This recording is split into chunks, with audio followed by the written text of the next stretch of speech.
o doutor Luiz Alberto Silveira já está aqui com a gente. Primeira coisa que eu acho que a gente precisa falar é um pouco desse medo, às vezes, pode ser um medo ou pode ser algo cultural também, que o homem, na maioria das vezes, não procura se prevenir ou fazer exames. Por que, hein, doutor Luiz Alberto?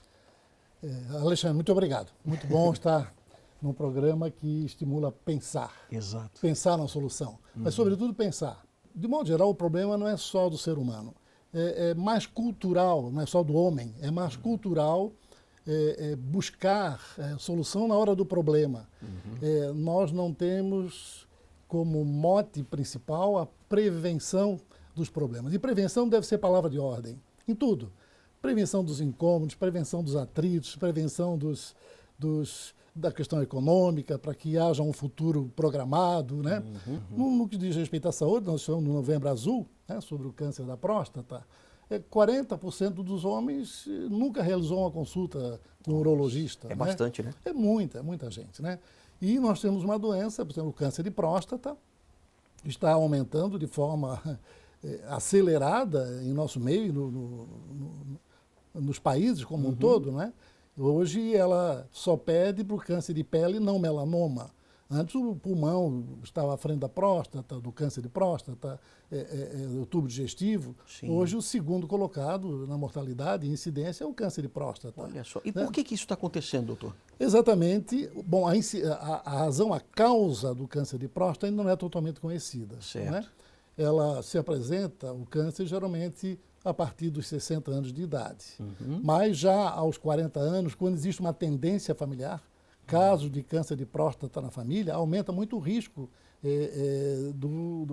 da pessoa também ter um câncer de próstata. Então, se você tem um irmão que teve câncer de próstata, você tem quase 10 vezes mais risco de ter câncer de próstata. Olha só. Então, esta tendência familiar, ela é mais valorizada do que os fatores ambientais. E os fatores ambientais em relação à próstata são aqueles ligados ao estilo de vida que valem para todos os tumores e para todas as doenças, que é atividade física, uma alimentação adequada, redução de estresse, né? Então, são procedimentos, comportamentos que nós teríamos que ter dentro de uma solução levada na ideia de promoção e proteção da saúde, no que diz respeito à saúde. Promoção e proteção dos problemas econômicos, promoção e proteção dos problemas no trânsito, assim por diante. Então, esse é um novo modo de pensar, né? É o estilo de vida. Nós estamos num estilo de vida em que a doença tem acontecido mais e mais, e todo o investimento, toda a pesquisa, tudo que acontece é para tratar a doença. São equipamentos, novas técnicas, novos medicamentos, assim por diante. Então, não se vê, por exemplo, a mesma intensidade de investimento em impedir a doença. Prevenir, né? Em prevenir a doença, impedir que ela apareça, né? O que acontece é que nós temos um dia por ano para falar, um mês por ano para falar sobre câncer de próstata. O câncer de próstata não é uma doença de novembro, ele é de todos os meses, de todos os dias, não é? Claro. Então nós temos, como falei, uma incidência que vem aumentando progressivamente. E o câncer de próstata, ele começa de forma silenciosa. Né? Ele tem sintomas, por exemplo, ou o homem pode nem sentir? Ele é silencioso. Então, quando começa a ter sintomas, você já pode ter uma doença avançada. Né? O câncer de próstata, como a maioria dos cânceres, sabe, Alexandre, são considerados doenças tempo-dependentes. Né? Tudo que você atrasa para o diagnóstico, que é a prevenção secundária, tudo que atrasar o diagnóstico pode gerar uma doença mais avançada. Quando o tipo de câncer produz sintomas precocemente, né, você até não atrasa muito, porque você tem sintoma precoce. Sim. Mas existem cânceres, um bom número dos cânceres, que começam a dar sintomas quando comprime, quando faz obstrução, né, quando comprime uma terminação nervosa. E aí já está no nível... até que ele cresça, ele evolua, ele tem um volume que permita esta compressão, ele já pode estar mais avançado. E o pior, estas células são células voláteis, né? Essas células podem já ter entrado na corrente sanguínea e aparecer em outro lugar do corpo. Que aí é a metástase. Aí que é a a gente metástase. chama. O câncer de próstata, por exemplo, ele começa de forma silenciosa, é uma doença, é um agravo à saúde que compromete homens acima de 50 anos, a maioria dos casos em torno de 60 anos de idade. Aos 40 anos já o homem deve fazer avaliação urológica, né? com PSA, com ultrassonografia, com toque retal ou outro exame que venha a ser indicado pelo urologista ou pelo oncologista, né? Já deve começar a fazer a partir dos 40 se tem risco familiar, sobretudo. Os serviços, os congressos, as instituições da área sugerem que, não havendo nenhum risco genético, deva começar a partir dos 50 anos o controle. Né? Eu diria que o meio termo, em torno de 45 anos, já deve começar a procurar fazer esta avaliação para identificar a lesão mínima, a lesão pequena, a lesão que não evoluiu, que é aquela que não dá sintoma. Claro. Se você esperar a compressão da uretra prostática, a uretra prostática, ela sai da bexiga, é um canal que leva a urina, né? Ela sai da bexiga, passa por dentro da próstata e vira a uretra peniana e ali você urina. Dessa forma você urina, né? Muito bem. Quando a próstata aumenta, a próstata fica entre o reto e a bexiga, né? Fica no meio ali, um pouquinho abaixo. A próstata tem o formato de uma maçã, né? Com torno de 35 gramas, mais ou menos, né? Com a idade, ela vai aumentando normalmente. Normalmente. É a hipertrofia prostática benigna. Isto acontece com a idade. E na medida que ela aumenta, ela faz compressão deste canal prostático, desta uretra prostática, e com essa compressão ele reduz o fluxo urinário, reduz a força da urina, né? O homem começa a urinar em chuveirinho, né? Começa a ter mais dificuldade, urina muitas vezes, porque comprime a bexiga também, porque a próstata está muito crescida, seja de forma normal, pela hipertrofia prostática benigna, seja pela forma tumoral. Né? As duas se confundem no diagnóstico. Daí a importância do exame. Você pode ter uma próstata grande, benigna, até com PSA um pouco aumentado, sem ser câncer. Mas você pode ter uma próstata até não muito grande, com PSA aumentado, câncer. Por isso que não dá só para a gente avaliar com o exame somente do PSA. A prevenção primária é quando você consegue afastar totalmente os fatores de risco. Certo. Sabe? Então você trabalha no fator de risco e a doença não aparece. Câncer de colo uterino, por exemplo, né? É o HPV. Se não tiver HPV, não tem câncer de colo uterino. Então, essa é a prevenção primária. Certo. Você afasta os fatores de risco. No câncer de próstata, não há prevenção primária. É prevenção secundária, que é o diagnóstico. Né? Não existe um fator de risco conhecido, e é o fator genético. Como é que você controla o fator genético? Não tem como controlar. Claro. Portanto, é diagnóstico precoce. E diagnóstico precoce, aí vem o grande segredo. O diagnóstico precoce cura o câncer de próstata. Né? Cura, porque você identifica uma doença inicial, restrita à próstata, né? A cirurgia resolve o problema, né? Ainda que esteja restrita à próstata, mas um pouco mais avançada, a radioterapia ou bloqueio hormonal também resolve o problema, mas se você tem uma metástase óssea, que é o principal sítio de metástase para o câncer de próstata, aí você já não fala em cura, você fala em aumento da sobrevida. E aí você fica apostando em novos medicamentos, em novos tratamentos. Mas, de qualquer forma, a promoção e a proteção da saúde deve ser mais enfatizada na nossa sociedade, para que a gente possa pensar na solução de forma muito mais objetiva e consciente. Sem dúvida. Hoje, quando se fala em saúde, as pessoas pensam em doença. Né? Olha, qual é o plano de saúde do governo? É fazer hospital, novos laboratórios. Para cuidar dos já doentes. Né? Para cuidar da doença. Agora, sim, eu acho que tem um problema também, que é um mito, né, é cultural, como o senhor falou já no início da conversa, de os homens não quererem ir realmente, porque eu ouço alguns homens dizendo assim, não vou porque o problema é se eu descobrir que eu tenho, porque aí pode fazer cirurgia, eu posso ficar sem libido, porque o tratamento pode me fazer eu não ter mais um bom desempenho sexual e tudo mais. Tem um pouco disso também, né? Tem disso também, mas tem uma coisa pior, eu posso morrer. Exato. Se eu não for. E eles não pensam nisso. Eu posso morrer se eu não for. Pois é. E, sem dúvida, ainda é tabu. Né? Lamentavelmente, em 2024, isso ainda é tabu. Mas um tabu que está levando ao aumento da incidência e a mortalidade. Exato. Né? Então, é um exame, o toque retal, a ultrassonografia, o PSA, são exames simples, né? Exames indolores que permitem avaliar se a próstata está endurecida, rígida, se há um nódulo na próstata, né, com o toque retal. Isto é um exame muito importante, e combinado com ultrassom, ou tomografia, ou ressonância magnética. O ultrassom, PSA e toque, já dá seguramente uma boa orientação no sentido de haver ou não câncer na próstata. Então, uma pergunta que muitos homens podem fazer também. Tem alguns exames, alguma forma de eu prevenir sem precisar, por exemplo, fazer o exame de toque retal? O toque retal tem sido tabu, né? Sim, com certeza. Isso é incrível isso, né? Felizmente, as mulheres não têm essa preocupação na avaliação ginecológica. Sim. Né? O homem tem essa avaliação, tem essa preocupação. Eu não sei se ainda ela está tão intensa, sabe, Alexandre? Eu acho que é mais desatenção. Como não produz sintomas, Sim. né? E a pessoa está em atividade, 40, 50 anos, ela não tem preocupação em procurar um profissional. Isso vale para todas as doenças. Sim. As pessoas vão quando têm dor. As pessoas vão quando sentem alguma coisa. Né? E parece que a saúde se resume a tratar a doença. Não é. Saúde não é doença. Saúde significa atividades, atitudes, comportamentos que evitem aparecer a doença. Então, hoje se fala muito de leitos ocupados, falta de leitos. Né? Nós temos hoje mamografia, cerca de 1.000 mulheres estão esperando mamografia.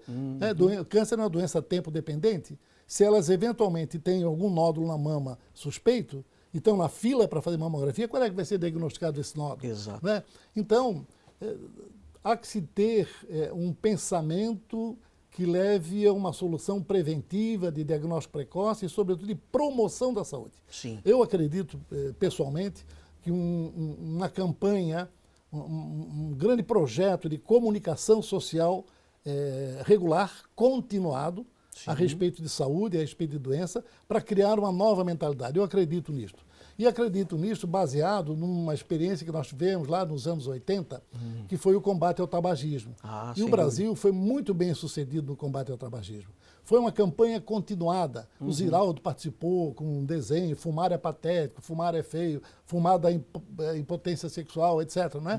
E foi uma campanha, o Brasil é um dos países que tem menor índice de tabagistas no mundo hoje. Foi uma campanha que deu certo. A campanha do HIV, da camisinha, também deu certo. Também. A campanha do cinto de segurança também, né? Do cinto de segurança também. Né? Do HIV até me preocupa, porque não se fala mais como se o HIV não existisse mais. Exato. Né? Não se fala mais.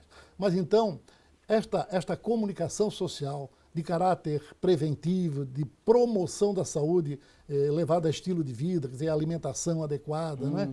O estresse, a atividade física, a pessoa começar a ver as coisas boas da vida, a beleza da natureza, para que ela fique mais harmônica, né, do ponto de vista energético, né, para não se tornar um corpo aberto a tudo, doenças, a tudo que é tipo de malefício. Né? E tem uma forma, por exemplo, de se o homem, ele sempre a partir dos 40 anos, ele vai regularmente ao urologista e ele faz o exame do PSA, pode fazer também uma tomografia, uma ressonância e tal. Se ele for cuidando desde o início, provavelmente ele não precise fazer o exame do toque, por exemplo? Olha, não havendo risco familiar, o PSA estando normal, o ultrassom estando normal, o toque pode ser prescindido. Né? Não vejo razão para trocar o toque por esses exames, sabe? Porque é muito simples, o custo é menor para o serviço de saúde, que é um toque retal, não é como ultrassom, não é como laboratório. Eu diria que o PSA e o toque, o PSA e o ultrassom, para quem não tem risco, são exames que já sugerem a situação do paciente. Agora, o ideal realmente é fazer o toque retal com o PSA.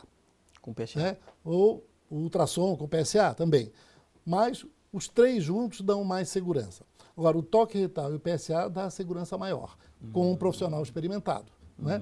Então, isso é mudança de comportamento, isso é educacional, não é só cultural, é educacional. Você ser educado a se preocupar com a sua saúde. O seu corpo, né? Exatamente. Que não é E também não é algo que aconteça regularmente na nossa sociedade, porque o acesso também é difícil à saúde. Né? E promoção e proteção da saúde significa educação continuada, comunicação social continuada. Né? Você não trata um problema sério na área de saúde com o mutirão, por exemplo, que se utiliza o mutirão, até tem valor, é válido, mas o mutirão é um período só. Né? E se a doença é continuada, vai esperar um ano para fazer novo mutirão? Exato. Uma doença tempo-dependente, por exemplo. Né? Vou fazer um mutirão para câncer de colo uterino. Aí todas as mulheres que puderem fazer o exame naquele mutirão, farão. E as outras só no mutirão seguinte, e se tiver câncer no meio do caminho? Então, a educação continuada, uma comunicação social pelos veículos de comunicação, todos eles, né? Falando sobre saúde, mostrando a importância destes aspectos ligados a fatores ambientais. Né? a comida, por exemplo, a alimentação. O nosso prato ele tem que ser mais patriótico, mais verde e amarelo. Mais diversificado mais também, diversificado, né? Tem que ter mais verde na alimentação, tem que ter mais cores na nossa alimentação. Sim. Nossa alimentação ainda é muito cinza, branca, é a carne, é o arroz, é o feijão. Você tem que ter uma alimentação rica em nutrientes diversificados que protejam a sua imunidade, que protejam a sua pele, os seus órgãos internos, assim por diante. Isto é a alimentação. O estresse hoje tem sido, a solidão tem sido fatores que reduzem a imunidade, não é? A falta de relacionamento, hoje se considera os relacionamentos como um dos fatores integrantes ao estilo de vida preventivo de doença. Porque as pessoas solitárias, as pessoas que vivem sem uma razão de ser, que vivem, né? Elas tendem mais à depressão, à ansiedade, ficam mais propensas a desencadear alterações no seu corpo. Teve até aquela pesquisa famosa até da Universidade de Harvard falando da felicidade, né? Sem dúvida. Que realmente, quanto mais relacionamentos você tem, melhor. Família, amigos, relacionamento hoje é muito importante no que diz respeito à maior segurança, à saúde física e mental. O câncer de próstata, como o Novembro Azul é o foco, né, que a gente está até falando mais sobre ele, Sim. O câncer de próstata, há muita preocupação, existe muito mitos e verdades em relação ao câncer de próstata. O tratamento de câncer de próstata produz alguns efeitos naturalmente. Na hora que você retira a próstata, você não tem mais o sêmen. Exato. Então a sua ejaculação é uma ejaculação seca. Você continua tendo o prazer sexual, mas a ejaculação é retrógrada, não tem mais o esperma, porque vem lá da próstata a secreção. Então isso acontece. Mas é desagradável isso? Mas pior é morrer do câncer de próstata. Né? E a pessoa pode curar-se de um câncer de próstata que traz e que trará seguramente grande sofrimento à família, ao próprio paciente, à sociedade, do ponto de vista social, do ponto de vista econômico, né? E numa doença que poderia ser tratada e curada precocemente sem grandes traumas no paciente. E como são pacientes geralmente acima de 60 anos de idade, esse aspecto sexual não costuma ser tão sério, embora tenha repercussão, sem dúvida, mas não costuma ser tão sério. A próstata, as células da próstata, elas têm um alto turnover, elas se multiplicam com facilidade, as células normais, né? Sim. Agora, existem alguns fatores que desencadeiam essa transformação maligna. E ela, como já é uma célula que se multiplica com facilidade, essa transformação maligna vai fazer com que esse tumor cresça e possa se disseminar. E a disseminação do câncer de próstata não se faz regularmente ou frequentemente para órgãos vitais. Ela faz basicamente para os ossos. E a célula maligna da próstata, quando entra na corrente sanguínea e se localiza nos ossos, que é o local preferencial, né, até que apareça sintomas ósseos, demora muito. Às vezes demora 10 anos para aparecer o sintoma ósseo. Nossa. Porque a metástase óssea do câncer de próstata se faz no interior do osso. A parte externa do osso fica preservada. Então não consegue identificar muito fácil. Chama-se metástase osteoblásticas. Né? E a outra metástase é osteolítica, em que a célula cancerosa fica na periferia do osso. E aí compromete o periósteo, que é uma capinha que envolve o osso e que tem nervo, aí dá dor logo. Era o caso do câncer de pulmão, quando vai para os ossos, da mama, quando vai para os ossos. A dor aparece com mais rapidamente. Próstata, não. O que acontece é a pessoa cai, fratura, vai ver, tem lesão óssea. Aí descobre que tem um câncer de próstata porque fraturou um osso, porque nem sentia nada na próstata. Porque o câncer de próstata, esses três, fala-se em tipos. É o câncer de baixa malignidade, moderada malignidade e alta malignidade. Né? E isto dá para ser avaliado na biópsia. E o diagnóstico do câncer de próstata é feito com a biópsia através do reto, né? Com uma agulha, com anestésico local, um procedimento simples, é o dia a dia do urologista, vamos chamar assim. Né? Então retira o fragmento, vários fragmentos, e verifica então se tem câncer na próstata. Sim. O PSA e o ultrassom, ele faz a hipótese de câncer de próstata. Ele não é patognomônico, ele não diz é câncer de próstata. Porque nós temos a hipertrofia prostática benigna, que às vezes aumenta muito o PSA. né? Tem homem com próstata de 80 gramas, 90, 100 gramas, com PSA aumentado e não é câncer. O normal da próstata é em torno de 25, 35 gramas. Então aumenta muito, mas não é câncer, né? Aliás, o mais frequente é a doença benigna, é a hipertrofia prostática benigna. Que aí só a cirurgia retira essa próstata? Na hipertrofia benigna? É, na benigna? Não se mexe na próstata, é benigna. O que se faz é quando ela cresceu de forma benigna, ela cresce, hipertrofia, não é? Ela comprime o trajeto urinário. Sim. E aí começa a ter dificuldade para urinar, né? Começa a urinar mais porque a próstata grande empurra a bexiga para cima e a capacidade da bexiga diminui. Né? Se a bexiga está livre, a quantidade de urina dentro da bexiga é total. Sim. Agora, se a próstata empurra a bexiga, diminui a capacidade. Diminuindo a capacidade, dá vontade de urinar mais vezes. Então, você começa a urinar muitas vezes, urina em chuveirinho, né? Começa a ter dificuldade para urinar, e isso é um sinal que pode ser hipertrofia prostática benigna, e pode ser câncer de próstata. E qual seria o tratamento para benigno? Para benigna é fazer, chama-se de raspagem prostática. Se faz um túnel, porque, como eu falei, a uretra prostática, né, é um canal que vem da bexiga, passa por dentro da próstata e depois entra no pênis, né, e você urina. Bom, quando existe a compressão da uretra prostática, com endoscopia, se faz uma raspagem, se tira esse excesso que está projetando-se para dentro do canal. Então se faz uma raspagem e aí regulariza o fluxo urinário, abre o canal urinário.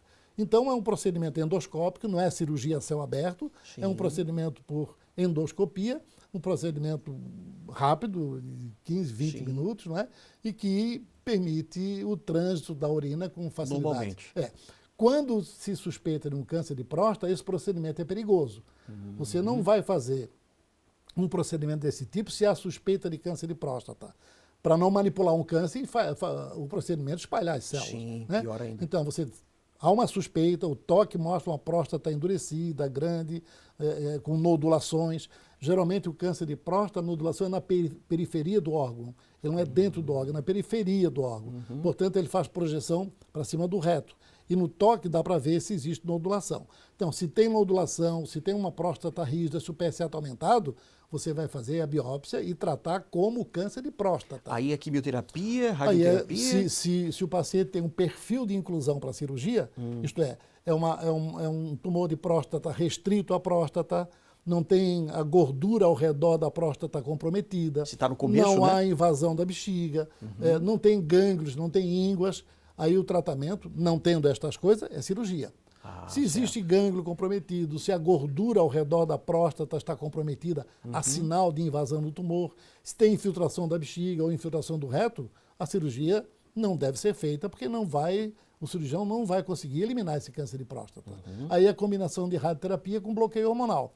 Porque essa célula prostática, o alimento dela é a testosterona. Certo. Então, quando você tem uma doença avançada, que a cirurgia não consegue ser radical, você tira o alimento dela, ela para de crescer, o PSA baixa, né? Só que bloqueia o hormônio. Então, não trata a doença, bloqueia o hormônio. Bloqueando o hormônio, não alimenta. Certo. Mas ela está ali. Se desbloquear, volta a crescer, porque ela volta a se alimentar, né, da testosterona. Então, o que se faz é radioterapia. Então, a radioterapia é o segundo procedimento. Ele começa com bloqueio hormonal e a radioterapia, na sequência, é feita, isso é um mês de tratamento, com aplicações diárias, né?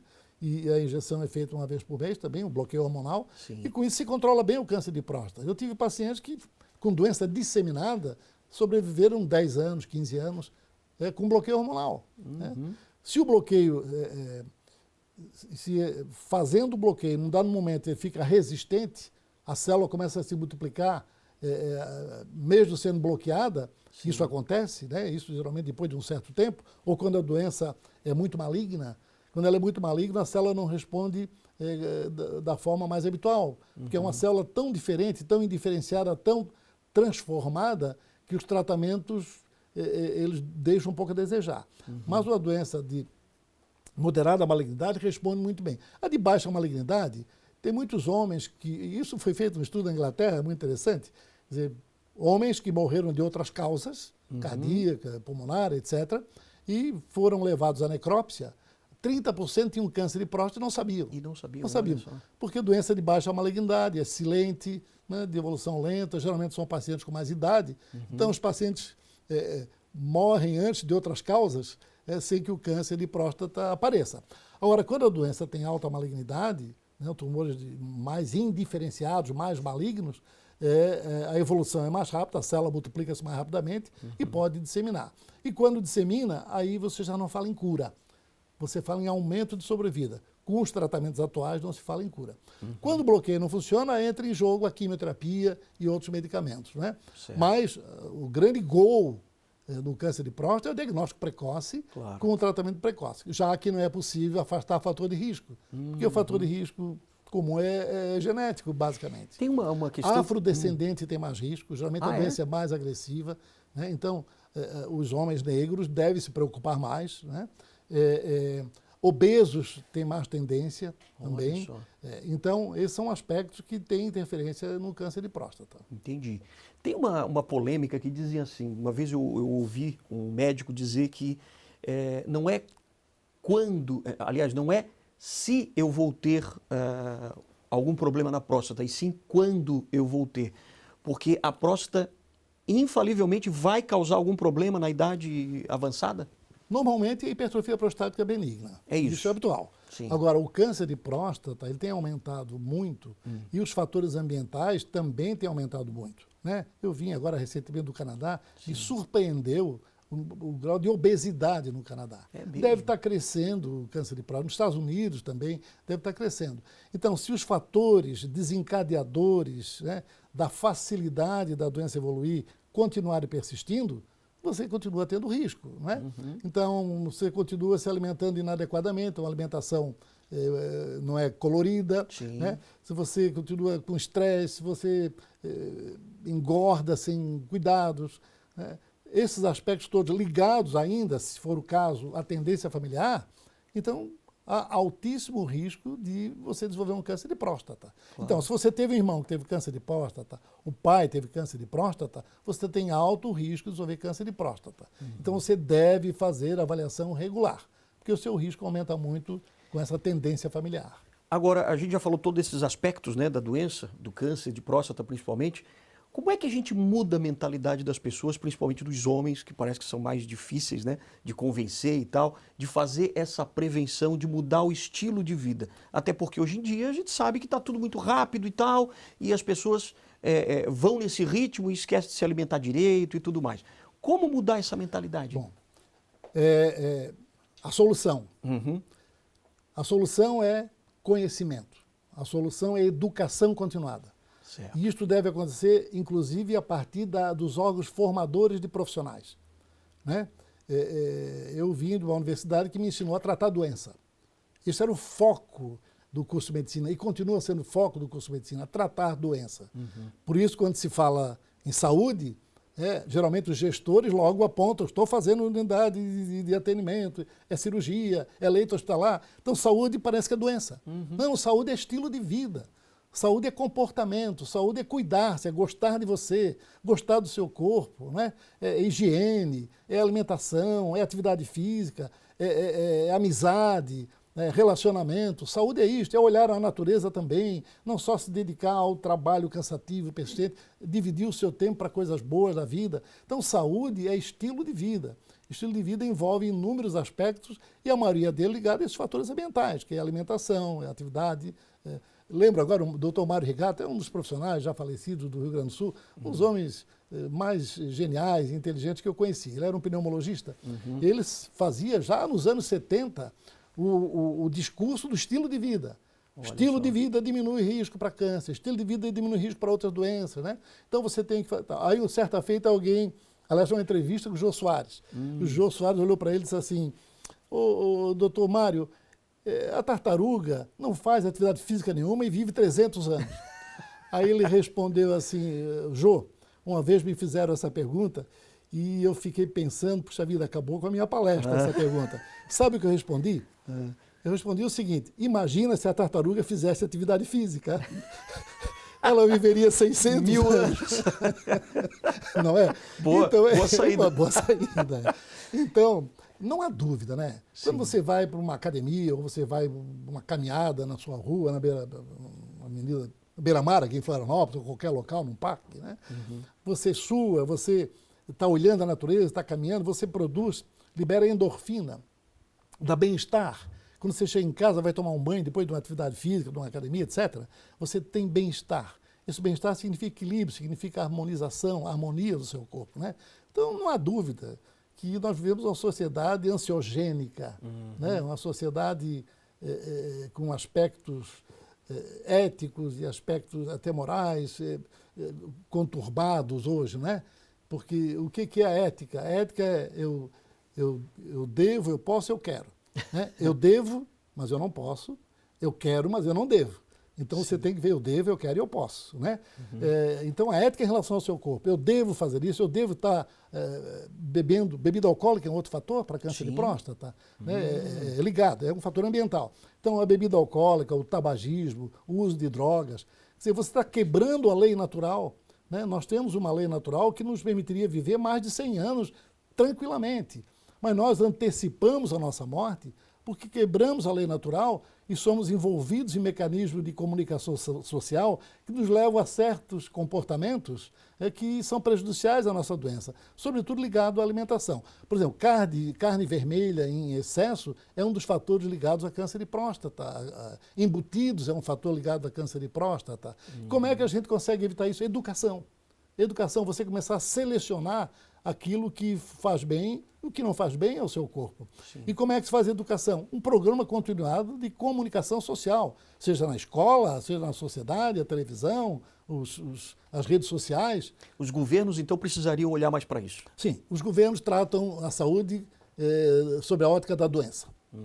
Eu não tenho dúvida nenhuma. Meus 76 anos de idade, 50 de profissão, né? Agora mais de 50, a ótica da saúde é voltada para a doença. As equipes de saúde da família, nós temos uma quantidade grande aqui em Florianópolis, funcionam, mas tem que ser mais estimuladas, sabe? A própria, no Brasil, né? Florianópolis somente, né? O grupo profissional que atua tem que ser estimulado, né? Tem que ter um plano de cargo e salário, sabe? Nós temos uma rotatividade profissional muito grande, então ninguém se sente responsável, porque quando encontra um trabalho que tem uma remuneração melhor, já vai para outro trabalho. Então nós não temos serviços de especialidades. O grande gargalo da saúde, falando na doença, né? O grande gargalo da saúde é a consulta especializada. Né? Eu tenho, quando converso aí com alguns colegas, ou até com alguns diretores, digo, liga agora e marca uma consulta com um cardiologista para mim para daqui a um mês, vê se você consegue. Então você pode fazer o discurso que quiser. Se não consegue marcar consulta com esse profissional que é de extrema importância, é que nem eu falava sobre a tartaruga que vive 300 anos, né? É verdade. Então você precisa ter acesso quando está doente.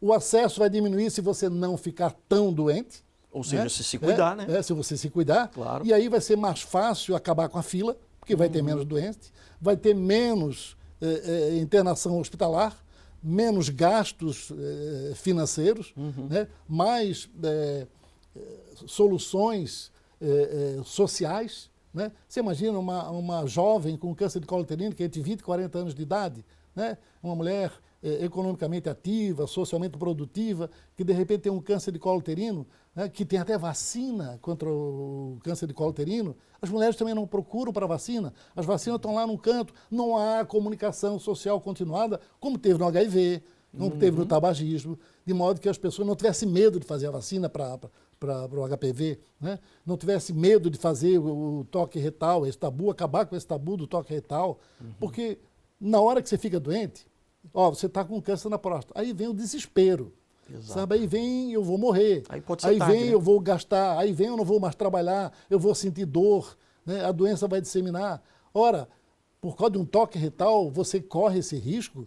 Isso não é inteligente da parte dos homens, não é? Você correu o risco de tanto sofrimento para você, para a sua família, custo social, custo econômico, porque você está com medo de um toque retal, não é? A desvantagem então, isso é muito grande. Não faz sentido. Eu acho que a questão é educacional, é cultural, a educação está dentro da cultura geral, mas os veículos de comunicação todos, repito, né? Este nosso aqui, rede social, tem que encontrar uma forma de que os gestores estimulem a criação e o desenvolvimento de um projeto de comunicação social para mudar o pensar.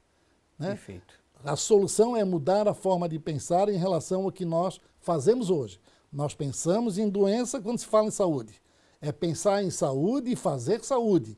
E fazer saúde é cuidar-se para não ter doença. E cuidar-se para não ter doença é gostar de si. Perfeito. Maravilha. Doutor Luiz, muito obrigado pela sua participação mais uma vez aqui na nossa NDTV.